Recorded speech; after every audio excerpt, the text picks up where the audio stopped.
Glória a Jesus, louvado seja o nosso Senhor. Depois de um bom descanso, estamos retornando com os nossos estudos bíblicos. Quero convidar você a estar com a sua Bíblia prontinha, notes, água, caderno, caneta. Esteja preparado para a viagem que a gente vai fazer a partir de hoje no Evangelho de Lucas. Depois da gente ter passado um longo tempo estudando o livro de Juízes, que foi um livro que nos confrontou muito, me confrontou muito, posso dizer por mim, me confrontou muito, colocou diante dos nossos olhos quão terrível conseguimos ser quando desejamos fazer o que a gente quer, mesmo se a gente tiver o nome de povo de Deus, se a gente conhecer ao Senhor, quando a gente resolve tomar as nossas decisões, fazer o que a gente quer, o resultado não é bom. E vimos que o livro de Juízes aponta para a necessidade de um rei. Toda vez a gente lia. E não havia rei em Israel e cada um fazia o que lhe parecia certo. Por conta disso, nós decidimos iniciar agora o estudo do Evangelho de Lucas. Lucas é um livro que nos traz esperança. O Evangelho de Lucas é um evangelho lindo, chamado também de evangelho missionário. Fala sobre, fala alguns detalhes que os outros evangelhos não têm. Então, eu quero pedir para que você abra o seu coração, a sua mente, porque em tempos difíceis que nós estamos vivendo, o Evangelho de Lucas é um evangelho de esperança, porque mostra que tudo que a gente viu, por exemplo, em Juízes, e que a gente identificou que acontece hoje, e a gente se entristece por isso, o Evangelho de Lucas traz para a gente a clareza e a certeza de que a palavra do Senhor ela se cumpre, a promessa se cumpre, o rei, né, o rei de que o povo tanto precisava, ele veio, se chama Jesus, ele já nasceu, ele viveu entre nós, ele foi crucificado pelos nossos pecados, morreu, foi sepultado, mas ressuscitou ao terceiro dia, está vivo e reina. Então, esse rei já está reinando, se chama Jesus Cristo, e exatamente por isso, nesses tempos difíceis, porque os tempos são difíceis, muito difíceis, mas o nosso Senhor Jesus vive. O amor dele é maior do que a gente pode imaginar, o poder dele é maior do que a gente pode mensurar. Ele está vivo, ele tem todo o poder, ele não perdeu o controle, ele é rei, ele reina, tem autoridade, domínio sobre tudo. Nada foge ao seu entendimento. Esse é o nosso Deus. E exatamente por isso, quero convidar você a entrar nessa jornada sem reservas. Não se contenha. Abra o seu coração. Busque ler o Evangelho de Lucas. Busque, se você puder, ler o capítulo antecipadamente antes da gente vir aqui. Vai fazer muita diferença. E uma coisa muito importante, mais do que qualquer estudo, mais do que a gente parar aqui para ficar falando sobre coisas, palavras da Bíblia, coisas, detalhes de datas, ou quem era Lucas, coisas que são importantes, mas mais do que isso tudo, eu quero que você tenha no seu coração que essa é a palavra de Deus viva, poderosa, eficaz. A palavra de Deus tem poder. Nosso Deus decidiu se revelar à humanidade na nossa língua, de uma forma que a gente pudesse entender. Pensa se o Senhor se reservasse de se revelar. O que seria de nós? Se a gente não tivesse como conhecer o Senhor. Ele decidiu se fazer conhecido através da palavra. Jesus se chama o Verbo. E o Verbo se fez carne e habitou entre nós, diz o Evangelho de João. Ele é a própria palavra. Então, vá à palavra. A palavra cura, a palavra do Senhor tem poder, ela liberta, ela é a espada que nos defende, ela sara o nosso cérebro, ela muda o nosso comportamento, ela nos traz sabedoria, nos traz entendimento. ela é transformadora, ela é poderosa, viva e eficaz. Então, tenha na sua mão a palavra e creia que mais do que um estudo bíblico de tantos quantos deve ter por aí, hoje tem muito acesso, glória a Deus por isso. Mas mais do que isso, abra o seu coração. Entenda que, independente da situação que você estiver vivendo, o nosso Deus é o mesmo, ele não mudou. O Deus Todo-Poderoso que criou os céus e a terra, o Verbo que se fez carne e habitou entre nós, ele ainda é o mesmo Deus poderoso. E o que ele fez, ele faz e vai continuar fazendo. Só abra o seu coração e creia, amém? Quero convidar você a orar, vamos orar? Senhor Jesus, nesta noite eu quero lhe agradecer por essa oportunidade de estar aqui iniciando o estudo de um novo livro. Encerramos recentemente, terminamos o estudo do livro de Juízes, e agora o Senhor traz ao nosso coração o Evangelho de Lucas. Eu tenho certeza, Pai, que nessa trajetória nós vamos aprender, vamos ser sarados, transformados, curados, consolados, que a nossa fé será edificada, que muitos serão salvos, que o inferno será saqueado, porque há poder na tua palavra, há poder no teu nome.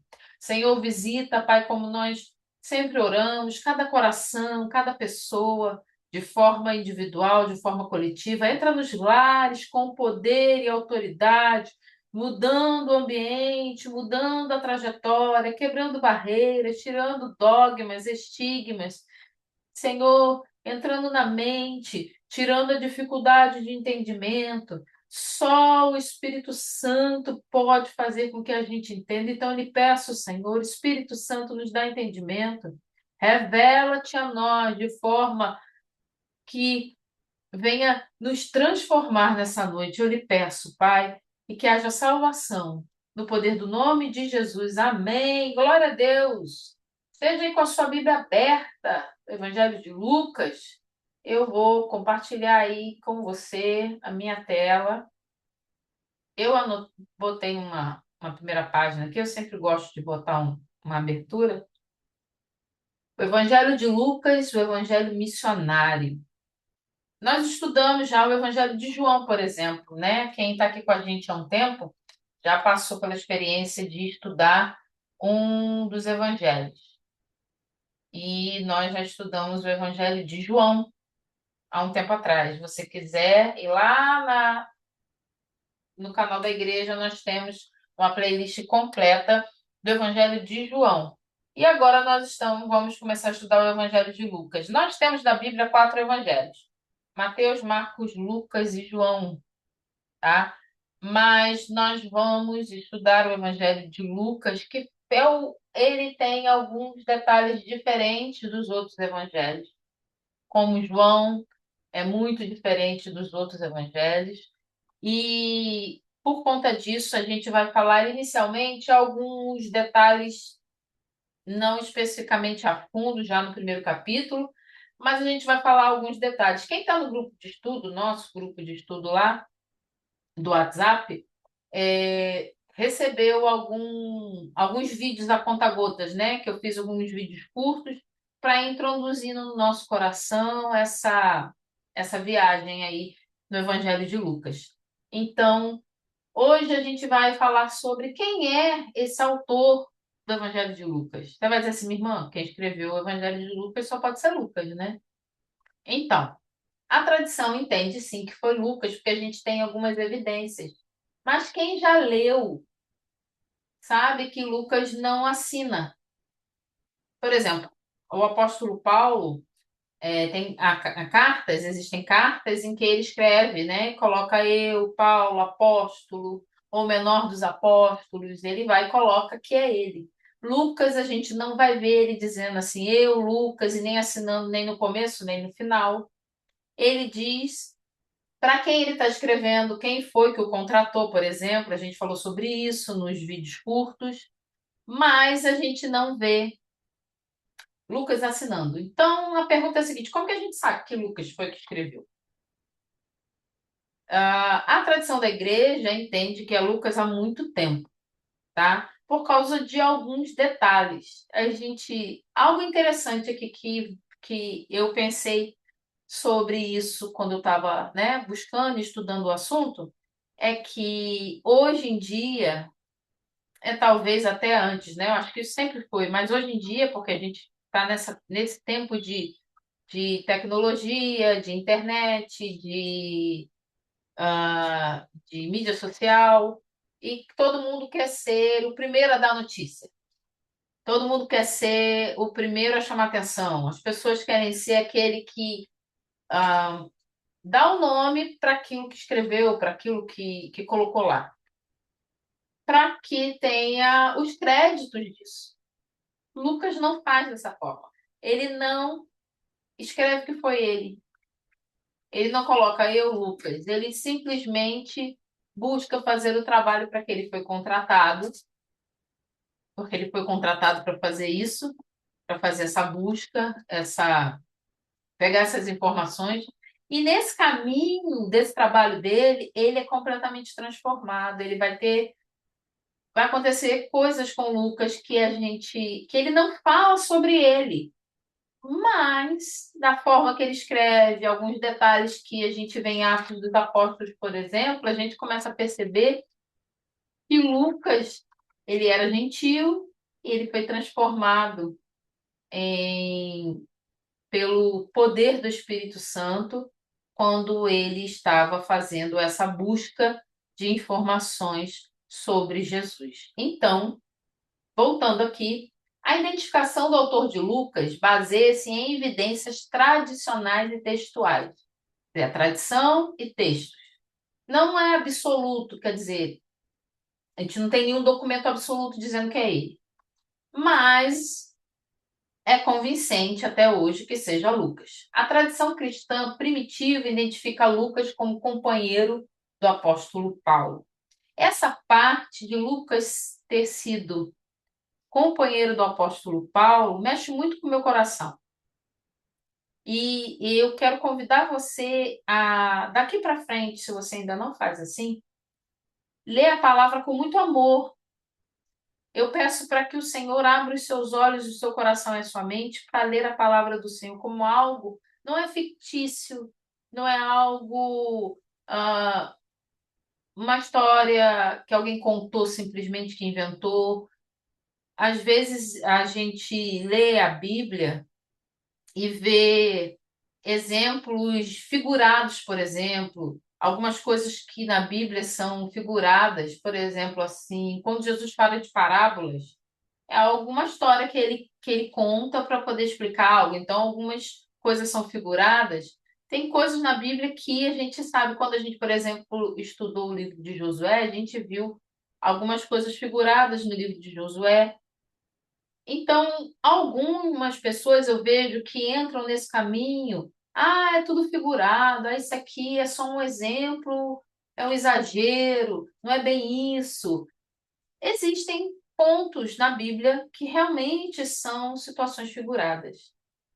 Mas, independente disso, eu peço para que o Senhor trate no nosso coração e a gente não embarque no pensamento de que nada é objetivo, sabe? Hoje eu vejo as pessoas estudando tanto, tanto, tanta palavra. Não, mas que isso? Gênesis é figurado. Não, mas Apocalipse é todo figurado. Não, você não pode levar o pé da letra. Não, claro que não. Por exemplo, quando o Senhor Jesus diz assim, quando a gente lê na palavra, né? Que o Senhor Jesus fala: se o teu olho pecar, arranque o seu olho. É melhor entrar cego no céu do que entrar no inferno enxergando. Estou parafraseando, né, o versículo. Claro que o Senhor Jesus está fazendo um exemplo figurado ali, mas tem um motivo específico para que a gente entenda. O que que eu estou dizendo? Procure não entrar nessa caminho de olhar tudo figurado. Tem pessoas, por exemplo, eu acredito e creio na palavra piamente. Quando a gente estuda o livro de Jonas, Jonas foi ou não foi engolido por um peixe? Quando a gente era criança, eu escutava que ele tinha sido engolido por uma baleia, né? Porque na hora de falar um peixe, um grande peixe, pensa numa baleia. E depois, quando ele estudar, a baleia não dá para engolir uma pessoa, Aí querem cientificar a coisa. Diz que foi engolido por um grande peixe? Foi. Qual peixe foi? Não sei. A Bíblia não diz, então eu não sei. Mas se ela diz que foi, foi. Por que que isso é importante? Abra o seu coração para receber a verdade da palavra. O Evangelho de Lucas tem a verdade da palavra. Hoje, em tempo de inteligência artificial, em tempo de coisa tão artificial, não entre nesse caminho de repente, existem pessoas hoje que estudam a palavra e pensam: será que Jesus realmente nasceu? Ou isso aqui é uma história figurada.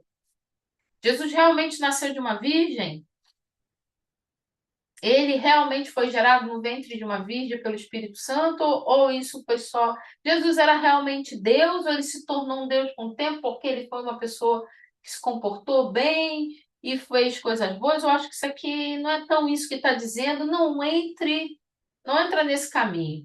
Nesse estudo do Evangelho de Lucas, eu quero pedir ao Senhor que em nosso coração ele abra a certeza de que a palavra dele é a verdade, porque em tempos de muitas verdades,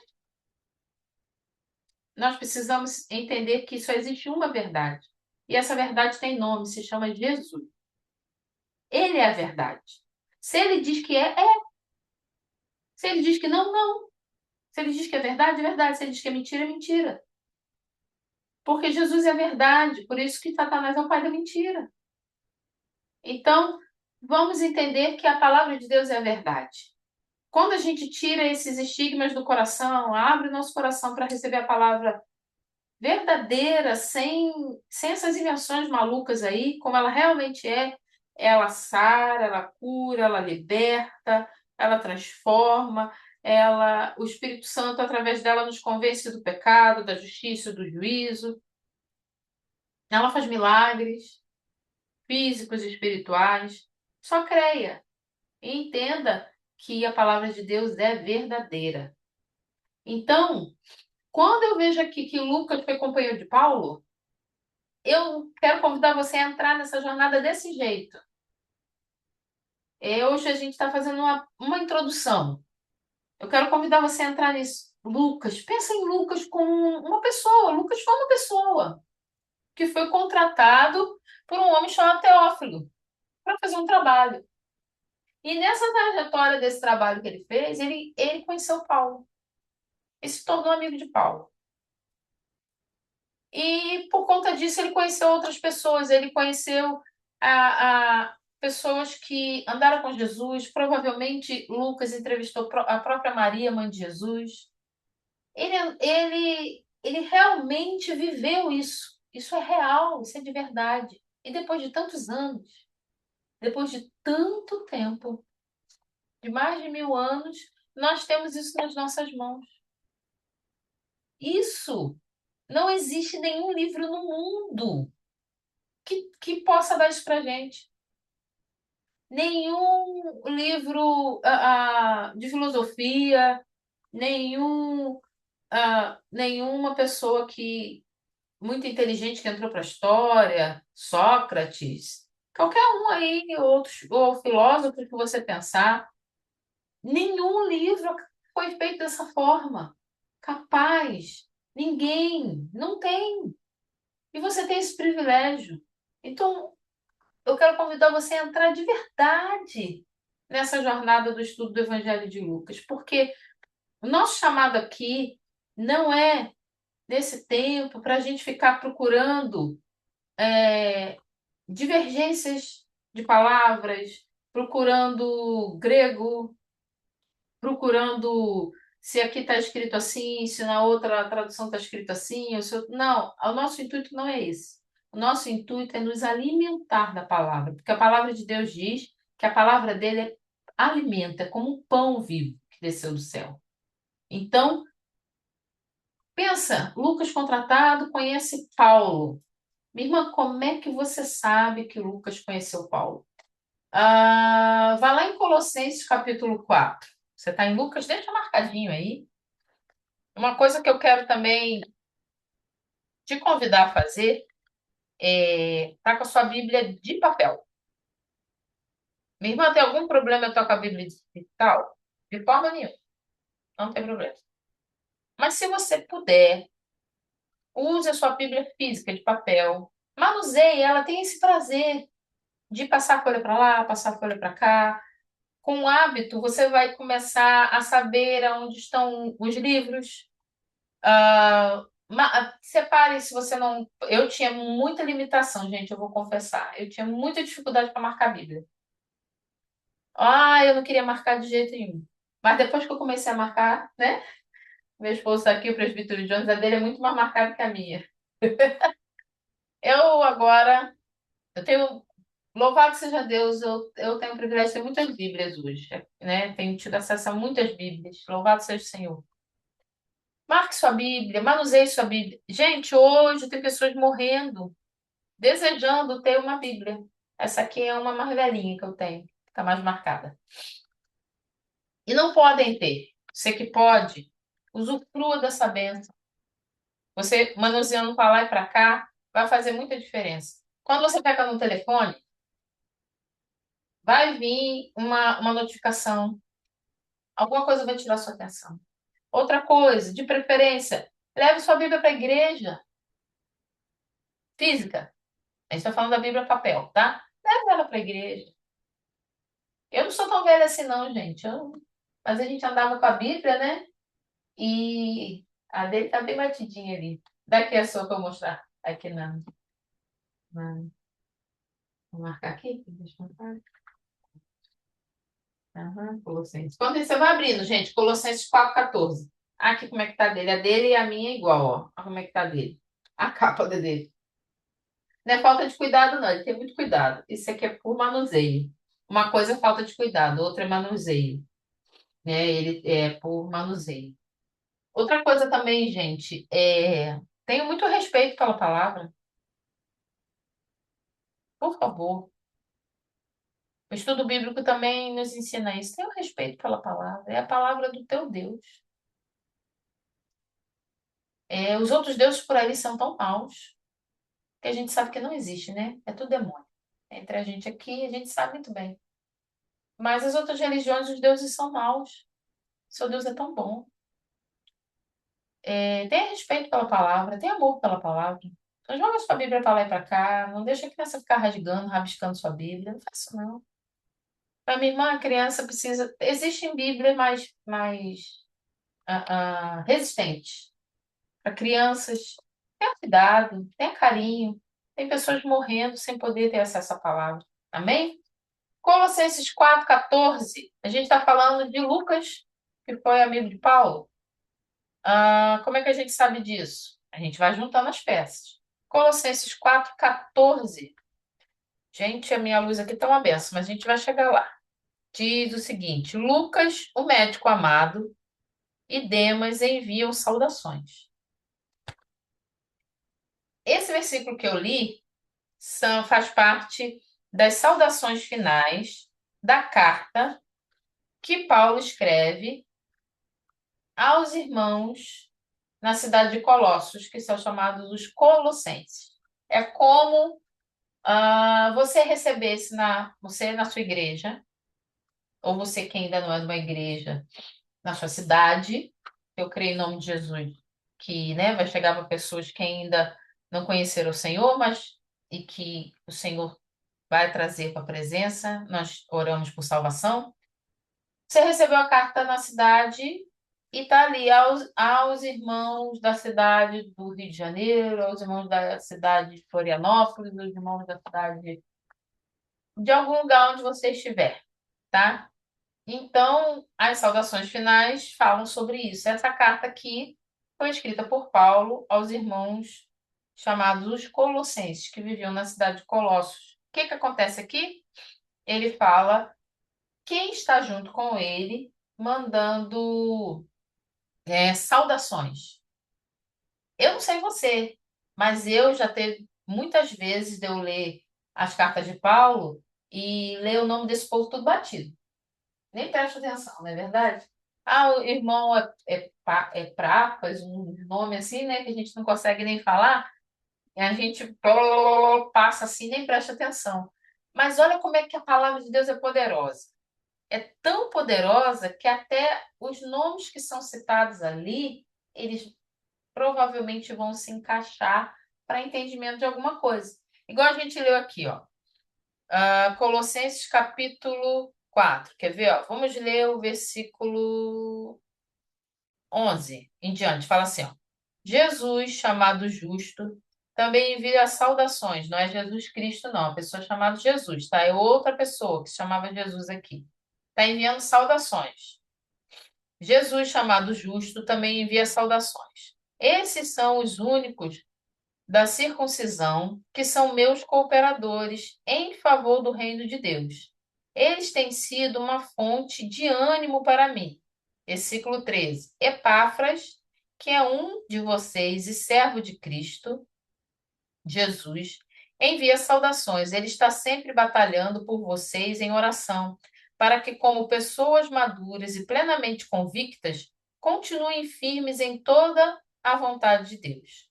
Versículo 13. Dele dou testemunho de que se esforça muito por vocês e pelos que estão em Laodiceia e em Hierápolis. Versículo 14. Lucas, o médico amado, e Demas enviou saudações. Saúdem os irmãos de Laodiceia, bem como Ninfa e a igreja que se reúne em sua casa. Olha que interessante, a gente vê até aqui que tinha uma igreja no lar, né? A igreja que se reunia na casa de Ninfa. Ele é chamado de amado. Então, eu gosto muito da forma que Paulo fala sobre Lucas, né? Lucas, o médico amado. Como é que a gente sabe que era médico? Porque Paulo disse que ele era médico. Inclusive, quando a gente vai estudando o Evangelho de Lucas, tem certas formas que ele fala que a gente começa a perceber que é uma pessoa que tem um certo conhecimento nessa área que está escrevendo. Segue aí, gente, vamos lá. Os manuscritos mais antigos do Evangelho, datando em aproximadamente 175 225 depois de Cristo, trazem o título segundo Lucas. Então, o que são os manuscritos? Nós não temos hoje o primeiro manuscrito que Lucas escreveu. Nós temos a cópia da cópia da cópia, porque foi se perdendo com o tempo, tá? Então, o que nós temos são manuscritos antigos, muito antigos, mas que não é o original que Lucas escreveu. O que Lucas escreveu, alguém copiou, que alguém copiou, que alguém copiou. E aqueles primeiros, o primeiro que Lucas escreveu, o que alguém copiou, foi deteriorando com o tempo e se perdeu, né? Porque lembra, papiro, não era nem esse papel, se perdeu. Tá? Então, os que nós temos mais antigos têm a data de aproximadamente 175 e 225 depois de Cristo. Esses manuscritos antigos, de 175 anos em média, né? Depois de Jesus, depois do nascimento de Jesus, tem o título já escrito, segundo Lucas. O que que isso traz à nossa mente? Que conforme foi se copiando, quem foi copiando já sabia que era Lucas que havia escrito o, o original, o primeiro, entendeu? Segue aí. Os manuscritos, a gente falou dos manuscritos mais antigos, tem um detalhe aqui que eu achei muito interessante, que fala assim, ó, por volta de 185 depois de Cristo, vou tentar ler o nome aqui, gente. Irenaeus. Olha que nome bonito, né? Olha eu falando o nome dos outros. Se vocês soubessem meu nome todo. Irenaeus, é um nome diferente. Essa pessoa aqui, ele nasceu na Ásia Menor por volta de 125 e passou sua juventude em Esmirna. Esmirna é uma igreja, um local e é uma igreja que é citada em Apocalipse. Olha como é que assim, a gente vai encaixando as peças, como é que vai ficando interessante a gente estudar a Bíblia, tá? Nesse lugar aí, Esmirna, ele foi aluno de um cara chamado Policarpo. Esse Policarpo foi instruído pelo apóstolo João.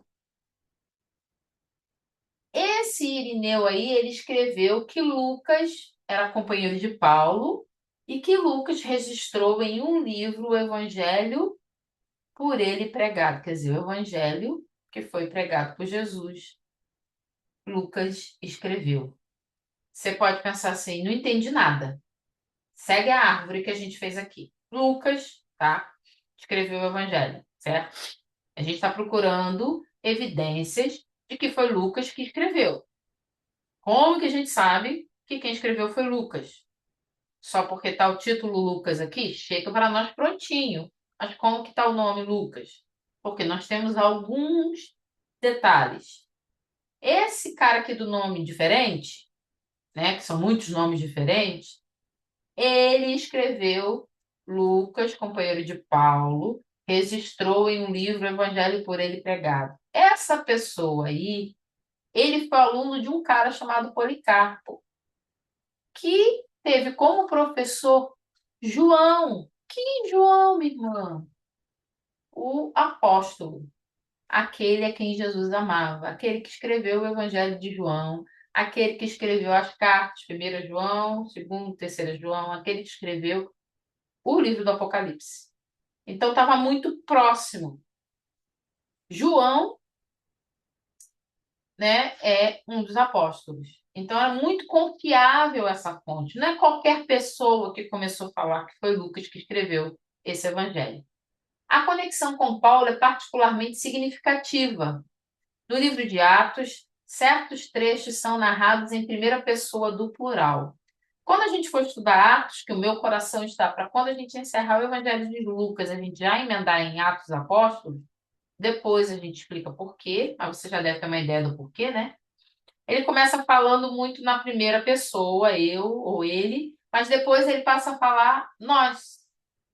Ele fala, né? Ele depois fala nós, nós. Ele conjuga na terceira pessoa, então ele está se incluindo na história. O que que a gente entende com isso? Que o Lucas estava acompanhando Paulo nas viagens. Muito se entende que Lucas, por exemplo, ele tinha acesso a Paulo quando Paulo estava preso. Estando em Roma, sugerindo que o autor estava presente nesses eventos. Lucas aparece como companheiro leal de Paulo, estando em Roma, tanto durante a primeira quanto a segunda prisão de apóstolo Paulo. Lucas era gentio e pode ser deduzido em Colossenses 4. Lá onde a gente leu Colossenses 4, volta lá para Colossenses 4.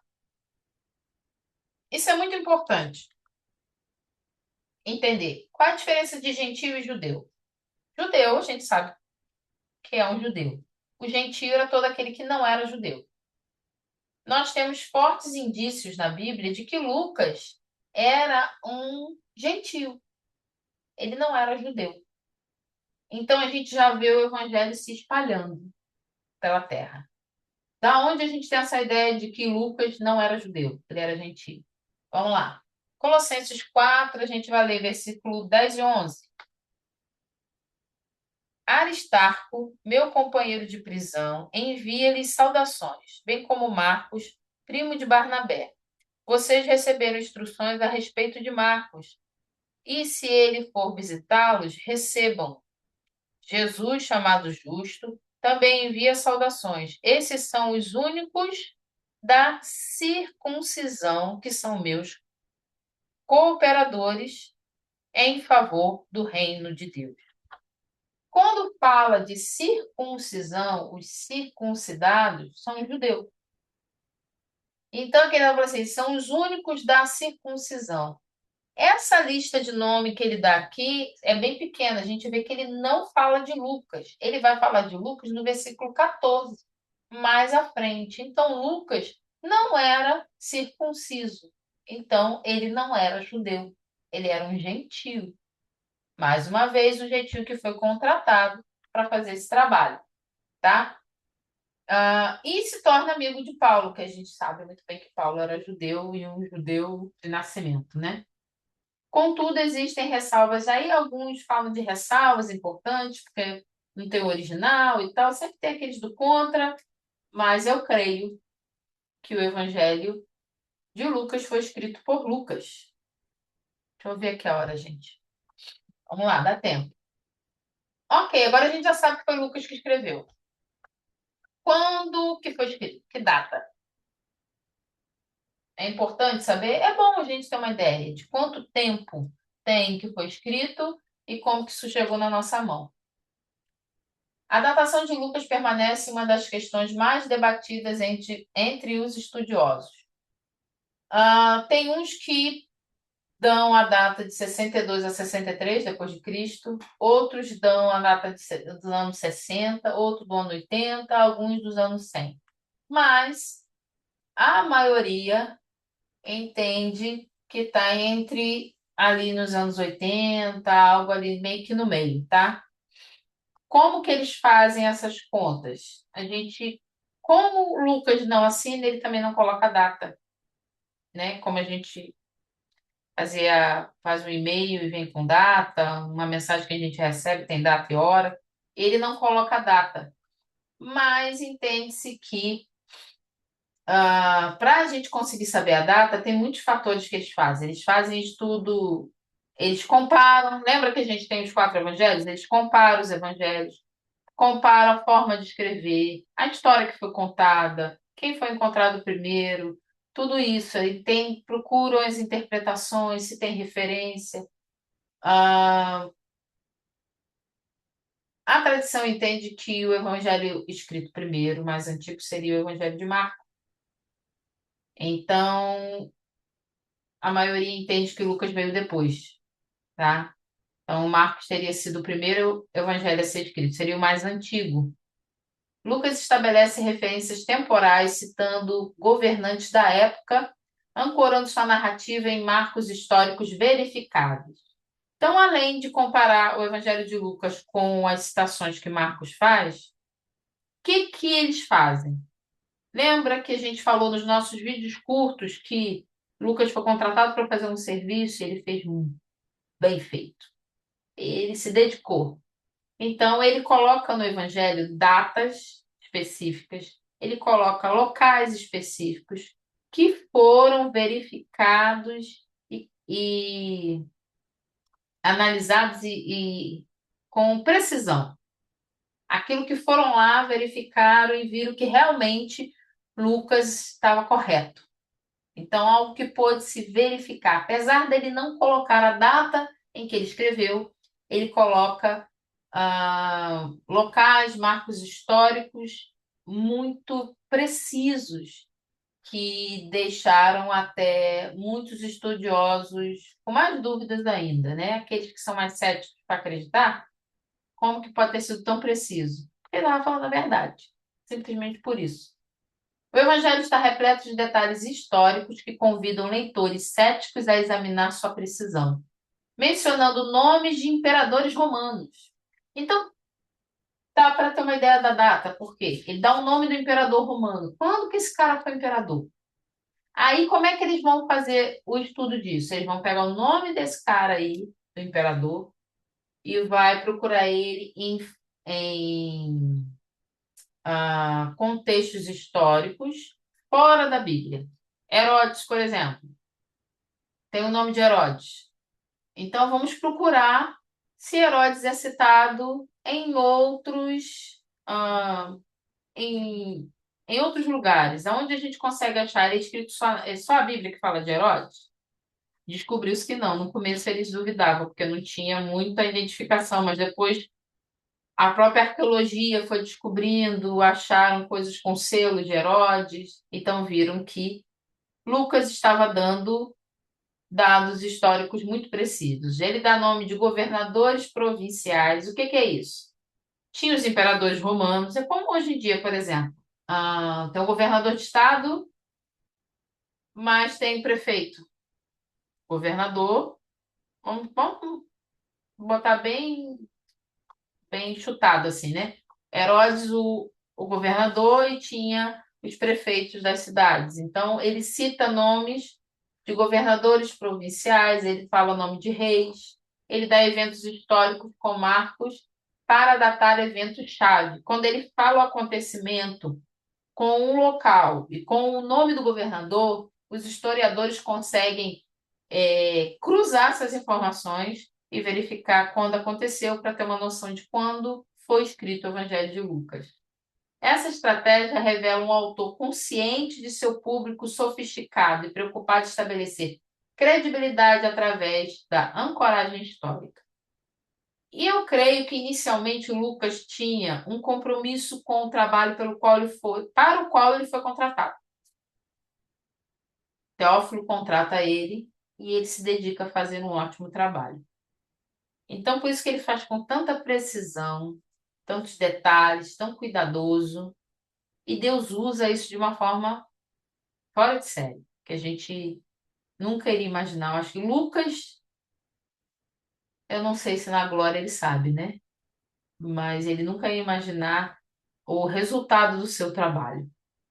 Se chega alguma coisa na sua mão, faça com todas as suas forças, como se para o Senhor, diz a palavra. E Lucas fez dessa forma. Sem saber inicialmente, a qualidade do trabalho dele fez com que, se a gente conseguisse ter tanta confiança, e até quem é cético da Bíblia, quem não crê na Bíblia, tem tanta confiança hoje nos dados históricos que Lucas dá para gente. Tá, para quem Lucas escreveu? Eu já aqui dei, né, o spoiler. Ele escreveu para um cara chamado Teófilo. Vai aí, Lucas capítulo 1, versículo 3. Vamos ler do 1 ao 3, né? Diz assim, ó. Muitos já se dedicaram a elaborar um relato dos fatos que se cumpriram entre nós, conforme nos foram transmitidos por aqueles que desde o início foram testemunhas oculares e servos da palavra. Eu mesmo investiguei tudo cuidadosamente desde o começo e decidi escrever-te um relato ordenado, ó excelentíssimo Teófilo. Então, ele está fazendo um relato ordenado. Ele fala bem claramente aqui: eu investiguei tudo cuidadosamente. Desculpa, gente. E a gente vê que realmente ele fez isso desde o começo e decidi escrever um relato ordenado ao excelentíssimo Teófilo. Então, ele escreveu para um cara chamado Teófilo. Esse negócio aí de falar excelentíssimo, esse título excelentíssimo, a gente já percebe que era alguém importante. Mas quem era Teófilo? Por que Teófilo contratou ele? Quem era esse homem? Boa pergunta. A gente não tem muitas respostas, ou quase nenhuma. A gente consegue entender que ele era uma figura importante por causa da forma que Lucas se refere a ele, excelentíssimo. Era provavelmente alguém que tinha condições financeiras. Ele provavelmente era alguém de uma posição muito alta, um oficial romano, de um alto escalão convertido.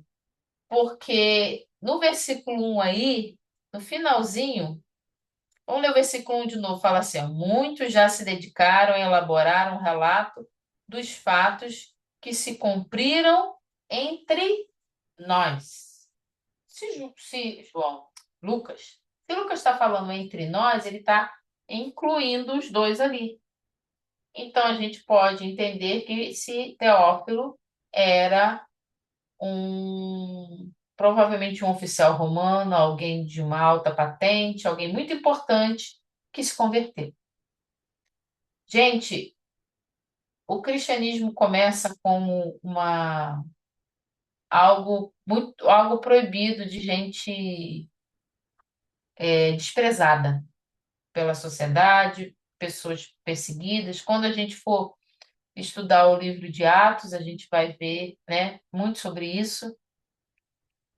Mas a gente vê que, como acontece hoje, é o poder da palavra. Vai chegando, provavelmente começou com, estava ali, como que a palavra entrou ali no alto escalão de Roma? Com as notícias, sim, com as notícias, com a morte, da crucificação de alguém que falava que era Deus, que estão dizendo que ele ressuscitou, e a notícia vai correndo, e tem o escravo que trabalha lá, tem o empregado que trabalha, e alguém fica doente, fica uma filha de um oficial romano doente, como acontece com Paulo, né? como aconteceu com Jesus, como tantos quantos que a gente não tem nem relato bíblico. Você consegue entrar nessa viagem na Bíblia? É isso que eu quero chamar você a entrar, nesse estudo de Lucas. Como que a palavra chegou para Teófilo? Excelentíssimo, um cara de alta patente, um cara poderoso, com dinheiro, para bancar um negócio desse, porque não é barato. Como que chegou no ouvido dele? Como que isso chegou lá? Provavelmente através de pessoas simples que viram a necessidade do outro com seu comportamento, com na hora que recebeu os maus tratos, mas na hora de retribuir, retribuiu com amor, que orou por pessoas, que provavelmente foi usado por milagres, que a gente nem vai saber porque não está citado aqui todos eles, né? Temos alguns, mas outros não foram nem citados. Como que Teófilo soube de Jesus? Alguém falou de Jesus para ele, mesmo uma pessoa de um grande poder. É o que acontece hoje. A palavra de Deus, ela é pregada a todo tempo, ela se espalha na terra. Pode se levantar contra a igreja, podem se levantar contra o povo de Deus, podem querer parar a palavra. Não conseguiram parar no tempo de Jesus, não vai parar agora. E o nosso chamado é continuar pregando a palavra. Pessoas serem alcançadas, porque a importância é a salvação de almas, independente se ela tem uma posição ou se ela não tem. Não interessa quem ela é. Interessa que ele tem uma alma clamando por salvação. E nós somos chamados a proclamar as boas novas da salvação, o Evangelho, a palavra da verdade. Não guarda o que você estiver estudando aqui com a gente só para você. Não é para virar alguém chato, ficar discutindo com os outros. Não, a gente não. Ninguém sabe nada para estar discutindo com ninguém. A gente precisa estudar a palavra para pregar a palavra, para alicerçar a nossa fé, sabendo o que a gente crê, afinal de contas. Teófilo provavelmente ele contrata Lucas para fazer esse levantamento, porque ele queria saber quem era Jesus, que história é essa? Eu quero ter base para o que eu estou crendo. Então, além de Teófilo, o evangelho foi escrito para um público mais amplo de gentios convertidos à fé cristã. A palavra de Deus estava fazendo assim, ó, se espalhando. O Senhor chama 12, ele tinha três mais perto, né? Dos 12 ele tinha três que era mais próximo, ele chama 12. Depois ele envia 70 e vai enviando e vai se espalhando. E a palavra vai se espalhando, e a palavra vai se espalhando, e a palavra vai se espalhando. Você consegue acompanhar o tamanho do poder da palavra? O quanto o inferno tem se levantado sempre para impedir isso, para que a palavra não se espalhe, para que a palavra não seja pregada. Por quê? Por que tanta implicância com a Bíblia? Por que querem mudar? Por que ninguém tenta mudar outros livros? Por que ninguém tenta mudar outras religiões? Querem adaptar a Bíblia, querem mudar a palavra, querem adaptar a igreja, dizer que a igreja é isso, que a igreja é aquilo, que somos isso, que somos aquilo. Por quê? Por que isso? Porque o inferno se levanta, sempre se levantou, para tentar impedir que a palavra se espalhe. Mas a palavra continua se espalhando, a palavra é viva, ela vai continuar se espalhando. Ela está fazendo aqui, ó. Eram gentios, a gente falou, gentios convertidos à fé cristã. O que é isso? Não eram judeus, romanos, gregos. Estavam se convertendo, ouvindo falar de Jesus. A palavra estava se espalhando. Lucas, sendo ele mesmo um gentio, que a gente viu que ele, né, teve essa referência lá em Colossenses 4, ele era um dos gentios, estrutura sua narrativa de forma a ser compreensível e relevante para um público greco-romano. O que é isso? Um público que tinha gregos e romanos, tá? Palavra bonitinha, mas só quer dizer isso. Explicando costumes judaicos e usando uma linguagem que ressoaria com essa cultura. O objetivo de Lucas era fornecer um relato ordenado e preciso dos eventos da vida de Jesus, para que Teófilo e, por extensão, todos aqueles, né, leitores, gentios, pudessem ter certeza da verdade das coisas em que havia sido instruído. Vamos voltar para a sua Bíblia. Lucas capítulo 1. Muitos já se dedicaram a elaborar um relato dos fatos que se cumpriram entre nós. Então, o próprio Lucas diz que outros já tinham começado a escrever sobre as coisas que aconteceram no meio deles. Alguns chegaram às nossas mãos, os seus relatos, outros não. Provavelmente outros escreveram e se perderam no tempo. Por que se perdeu, minha irmã? Porque o Senhor assim decidiu que chegasse às nossas mãos esses livros, né? Marcos, João, Mateus e agora Lucas. Mas a gente vê aqui que outros haviam escrito. Versículo 2: conforme nos foram transmitidos por aqueles que desde o início foram testemunhas oculares e servos da palavra. O que é uma testemunha ocular? É aquele que viu pessoalmente, presenciou o fato. Então, testemunhas oculares, pessoas que estavam lá, transmitiram para outros tudo aquilo que eles viveram. E eles eram servos da palavra. Versículo 3. Eu mesmo, o Lucas, investiguei tudo cuidadosamente desde o começo e decidi escrever-te um relato ordenado, ó excelentíssimo Teófilo, para que tenhas a certeza das coisas que te foram ensinadas. Esse versículo 4, eu gostaria que a gente guardasse no nosso coração essa semana. Os fatos que estão escritos na Bíblia, aquilo que o Senhor decidiu que chegasse nas nossas mãos, é para que nós tenhamos certeza das coisas que nos foram ensinadas.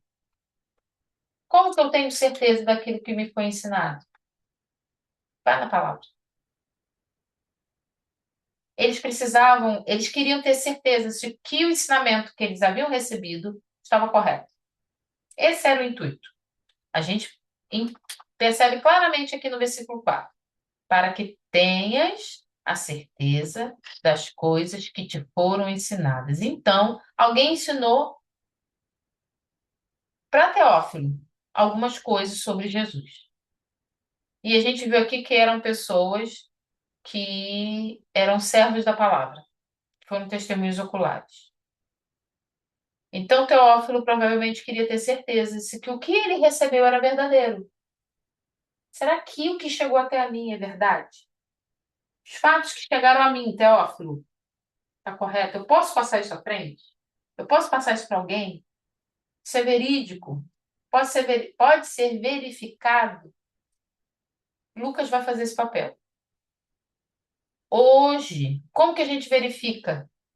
Como que a gente tem certeza se aquilo que nos tem sido ensinado é realmente a palavra de Deus?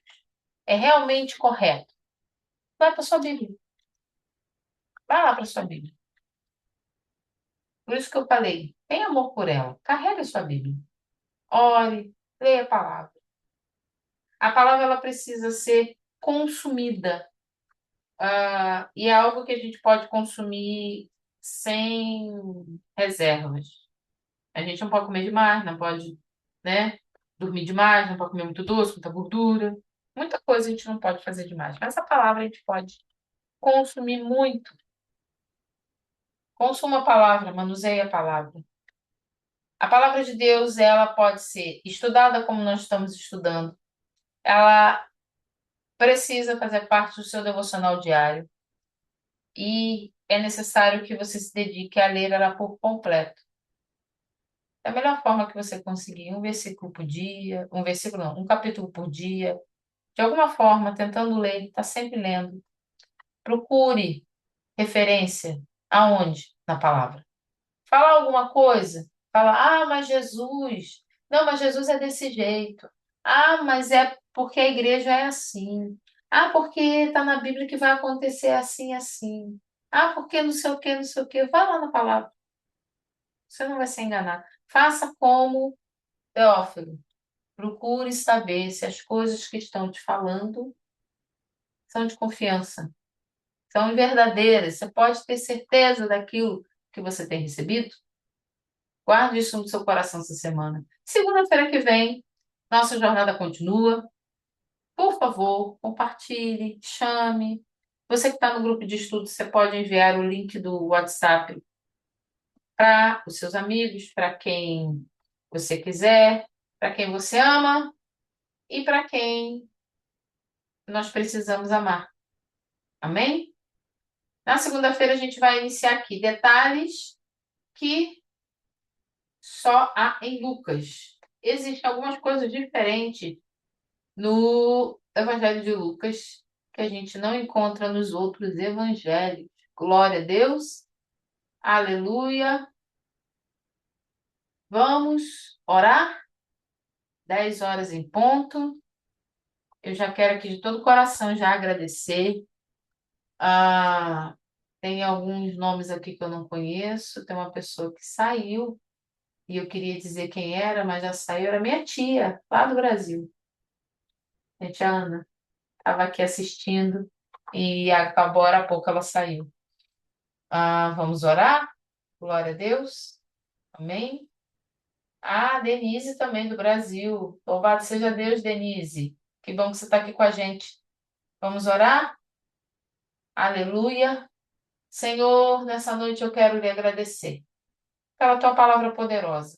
Obrigada, Senhor, pelo Evangelho de Lucas que o Senhor nos deu. Fortalece o nosso coração essa semana e que nessa jornada, Senhor, a gente consiga entrar de cabeça na tua palavra. Que a sua palavra, Senhor, venha nos transformar e sarar a nossa alma, transformar o nosso raciocínio e a nossa mente, curar o nosso ser.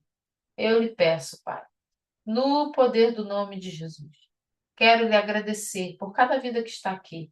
Renova as forças, eu sei que já é tarde. E que essa semana, Senhor, seja uma semana de vitórias. Que no amanhecer a gente já esteja renovado, não sinta o cansaço da hora. Senhor, que a tua palavra nos restaure. Eu lhe peço e te agradeço no nome de Jesus. Amém. Quero agradecer a Carol, a diaconisa Lúcia, a Denise, tem um iPhone 68 aqui que eu não sei quem é, Elisete, Bianca, Valéria, missionária Tereza, minha filha Ana, tem um Zoom aqui que eu também não sei quem é, a pastora Val estava, saiu, minha tia Ana também estava, saiu, e temos aqui o presbítero Dionis, glória a Deus, Carol, te amamos, volta logo aqui para vir ver a gente, tá bom? Amo todos vocês. Lucilene de Orlando, querida, muito obrigada. Glória a Deus, glória a Deus. Chama o pessoal de Orlando para estar com a gente aqui no estudo bíblico. Muito obrigada, Denise. Muito obrigada, gente. Amo vocês. Bom descanso. Segunda-feira que vem a gente está de volta. A gente vai estar com essa gravação lá no canal do YouTube. Eu vou colocar no grupo da nosso estudo bíblico para você poder assistir novamente e acompanhar. Muito obrigada. Fiquem com Deus. Até segunda-feira. Beijo.